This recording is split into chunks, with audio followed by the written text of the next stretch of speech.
Você sabia que 64% dos adultos brasileiros não estão com a vacinação em dia? Quase 2/3 não sabem quais as vacinas estão disponíveis para a sua faixa etária. E 25% acreditam que a vacinação se torna menos importante na vida adulta.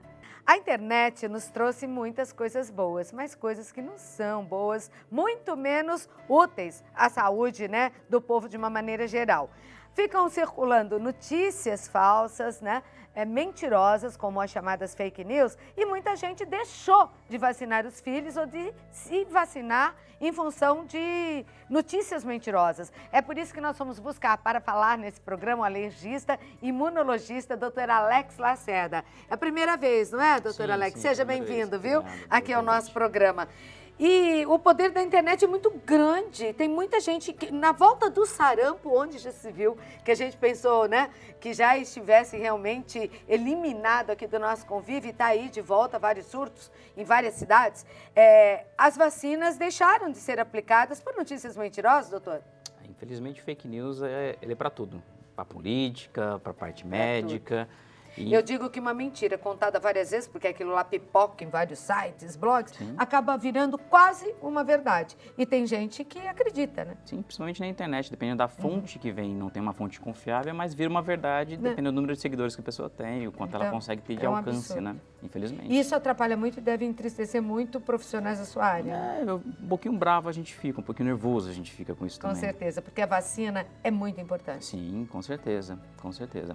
As vacinas que permitiram a gente ter hoje em dia a população que a gente tem, A gente tem muitas doenças que não existem mais, que a gente conseguiu erradicar através das vacinas. Por exemplo, a varíola. É uma vacina, é uma doença muito antiga e que matava até 30% de quem pegava a varíola antigamente. E está erradicada. Ninguém hoje em dia escuta de varíola.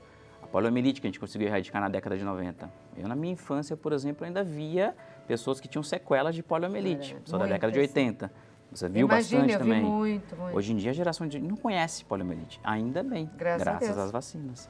Agora, o sarampo, que fazia muito tempo que a gente não ouvia falar, e até quando o sarampo pode até matar, não pode, doutor? Sim. Agora, quando a pessoa é vacinada, pode até ter, mas de uma forma muito branda, né? Sim, dependendo do quadro clínico. Por exemplo, a catapora tem vacina hoje em dia, tá? E mesmo alguns vacinados, nem todas as vacinas são 100% eficazes, vai depender de muitas coisas. Da vacina em si, do transporte, como ela é condicionada, e da própria pessoa, tá? A vacina de sarampo, ela é hoje em dia da rede SUS, gratuitamente para toda a população, mas tem pessoas que mesmo tomando a vacina têm a catapora, mas de uma forma bem mais branda, bem mais leve, sem complicações que a doença pode provocar também. Pode provocar. Tanto o sarampo como a catapora, né? Sim. E a vacina da catapora é importante, viu? Às vezes você acha assim, mas não faz... A catapora, aquelas bolinhas, eu tiro isso por mim. A minha filha ficou internada uma semana por causa da catapora, porque deu uma chamada celulite, ficou com um dreno no Fez uma peito, infecção na pele. Uma infecção na pele bem braba. Então tem que se preocupar. Agora, os adultos acho que não precisam mais de vacina, precisam? No consultório, a pergunta que eu mais faço é o que eu mais escuto. Eu não sei como está a minha situação vacinal, não sei que vacina eu tomei, há quantos anos eu tomei. Isso. É até mais fácil algumas vezes com a mulher quando ela tem filho. Você sabe que ela tomou vacina quando foi pega pelo ginecologista, olha, tem que tomar essas vacinas. Mas o homem em si, algumas vezes esquece a maioria das vezes que vacina tomou, está certinho no calendário vacinal. E tem problema, doutor, uma pessoa que já tomou vacina na infância, repetir essa dose? Não, de forma alguma. De forma alguma. Hoje, Quais são as vacinas importantes para os adultos, então? Vamos anotar aí em casa, hein? Para qualquer pessoa em qualquer idade, partindo dos 60, vai. A partir dos 60, tem algumas vacinas que são bem importantes. Por exemplo, a vacina de pneumonia, que é o pneumococo, fundamental para os idosos, A vacina de influenza, de gripe anual, que muitas pessoas têm medo ainda de tomar, porque acham que vai ficar doente. A campanha. campanha É verdade isso? Tomou a vacina, gripou, não? Não, de forma alguma. Não. A vacina de gripe é uma vacina que ela é inativada, não tem como ela provocar a doença. Tá? A maioria das vezes é um fator concomitante temporal. A pessoa já tinha um vírus no organismo e teve o sintoma de uma gripe. Sim. Às vezes nem a gripe é um resfriado leve, é um outro vírus que provocou, nem a vacina ia proteger disso também não. E qual mais? Vacinas de duplo adulto, de tétano a cada 10 anos, tem que tomar. tá? Ah, o quê? Essa daí eu pulei. A de então. tétano a cada 10 anos tem que ser tomada. É mesmo? A cada 10 anos? Sim, é uma vacina que não consegue proteger para a vida toda. Então, você tem que tomar a cada 10 anos essa vacina para ter Olha proteção só, do e tétano. para pessoas de mais idade é importantíssima, porque Sim, com às vezes certeza. leva um tombo, né? Sim. Porque tétano não se pega assim, um prego enferrujado que você Sim, pisou. o tétano hoje em dia a gente não vê tanto na população, porque hoje em dia a gente é uma população mais de cidade. Mas quem está... Suscetível, qualquer ferimento com um objeto cortante que seja enferrujado, principalmente que seja embaixo da terra, pode provocar sim uma infecção por Então, tétano. é perigoso, né? O que mais? Deixa eu ver, tétano, acabou a relaçãozinha? No setor público tem mais ou menos essas, tá? Mas no setor particular... Pneumonia, tétano... Influenza, que é a gripe sempre anual, tem que se tomar. E de um modo geral, Hepatite população... B, claro, em qualquer idade. Nós estamos, inclusive, na campanha, né? Sim, hepatite B. Esse mês é o mês das hepatites, né? Mês da hepatite. No setor público a gente tem hepatite B, mas no setor particular a gente tem hepatite A também, que muita gente pegou quando era criança, mas é fundamental também tomar esse tipo de vacina. Pode repetir a dose. Bom, a ideia é, se você não sabe como é o seu calendário vacinal, você vai repetir a vacina. Tá. É a mesma ideia do sarampo, por exemplo. Hoje em dia muitas pessoas não sabem se tomaram 2 doses, 1 dose do sarampo. E a orientação, se você não sabe quantas doses você tomou, é para tomar vacina de sarampo, para ficar Qualquer protegido. idade, qualquer um de nós. Deixa eu fazer uma pesquisa de flagrante aqui. Tomou a vacina de sarampo? Não sabe?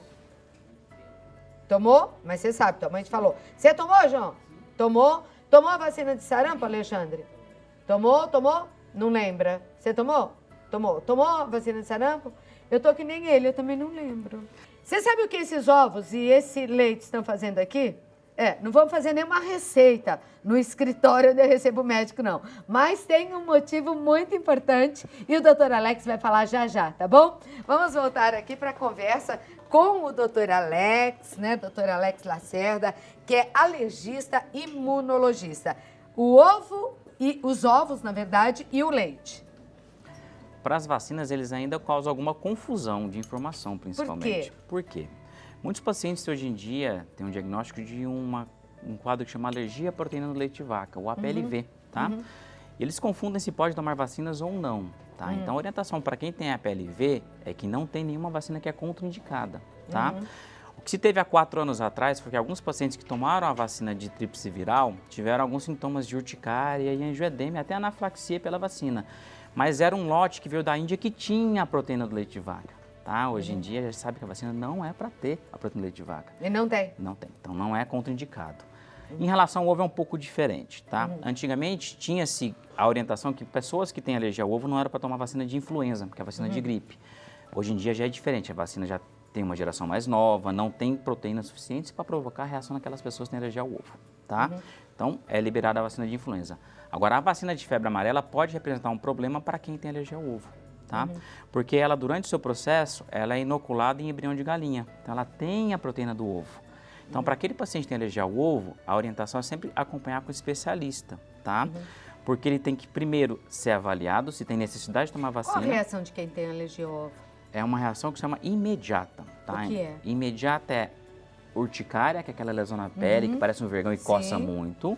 Ela pode evoluir com um edema de lábio, edema de pálpebras e tem uma anafilaxia, que é uma reação bem mais grave. Nossa, são graves. Então Sim, no ato.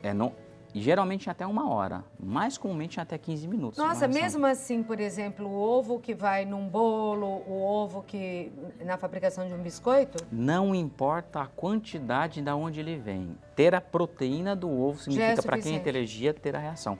O sistema imunológico ele não vai diferenciar se é 1 quilo, 100 gramas, Nada. uma partícula, não. Bastou um pouquinho ou ela estar lá Tem na mínima dose? Tem pacientes que têm alergia por inalação. Inalatório de um produto alimentar, por exemplo, e tem uma reação anafilática.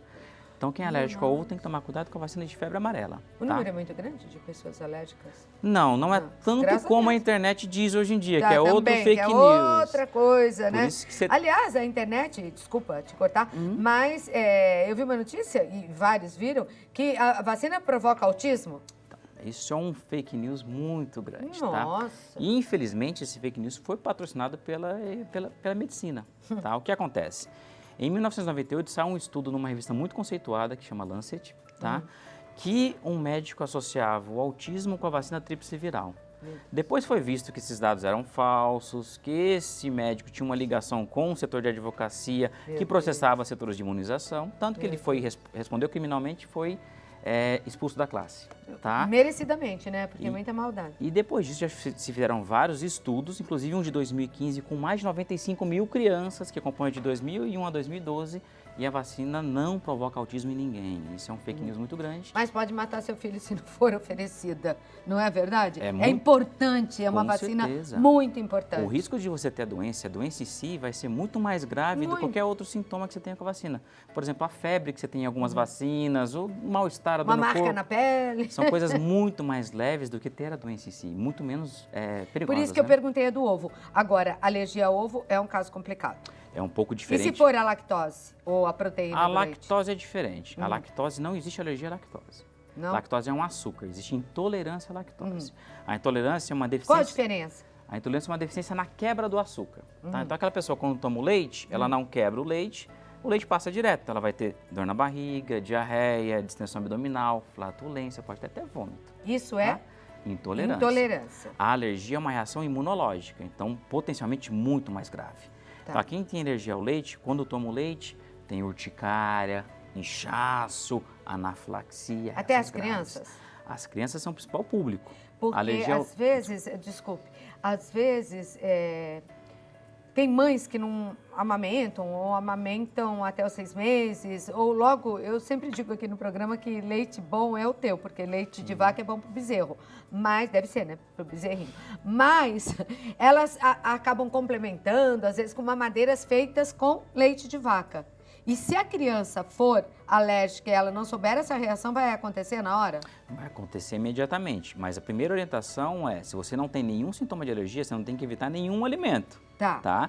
O normal é não ter alergia. Tá. O normal não é ser alérgico. Sim. Tá? Você vai ter, se você tem alguma suspeita, olha, tomei um leite, por exemplo, imediatamente tive alguma lesão na pele, você vai parar o consumo e procurar o especialista. Para fazer o diagnóstico correto. Certo. Não ser rotulado como um alérgico quando você pode não ser alérgico. Não ser e, de repente, criar outro problema na tua vida. Sim, muito grande. Agora, a alergia, ela tem o fator genético que pesa? A alergia ela é multifatorial. O fator genético sempre está envolvido, tá?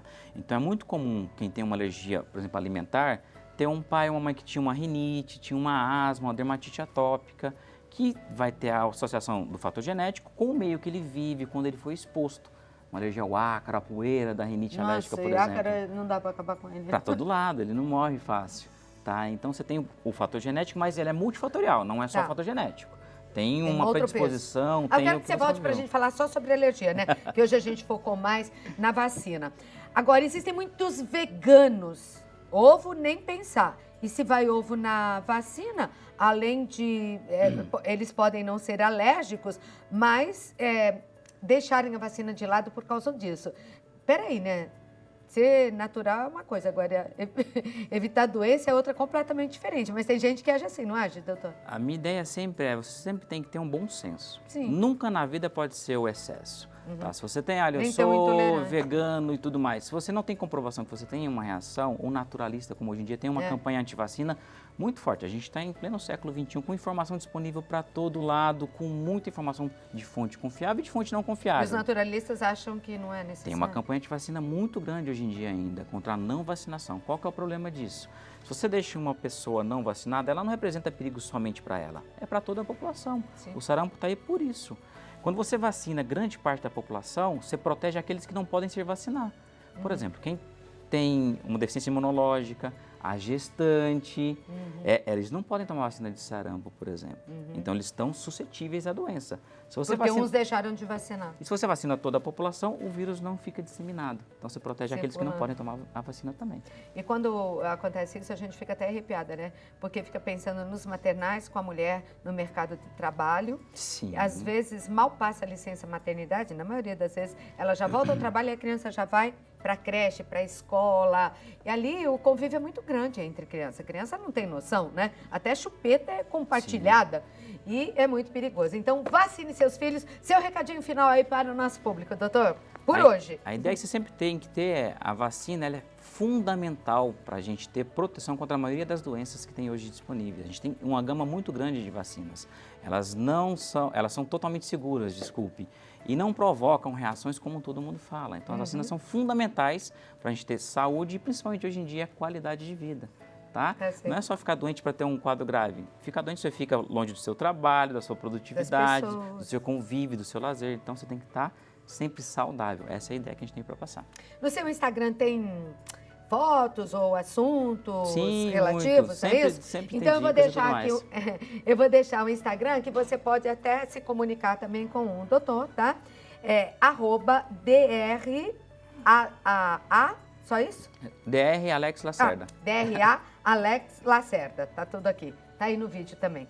E tem um telefone em São Paulo, é 11, o código de área, 948539322. 948539321, tá bom? Tá aí no vídeo, tá certinho também. Alex, obrigada por ter vindo, doutor. Volte outras vezes, tá bom? Pode deixar. Pra gente conversar um pouquinho sobre alergia e até abrir esse assunto pro nosso público, porque tem muita gente, não é, que se diz alérgica.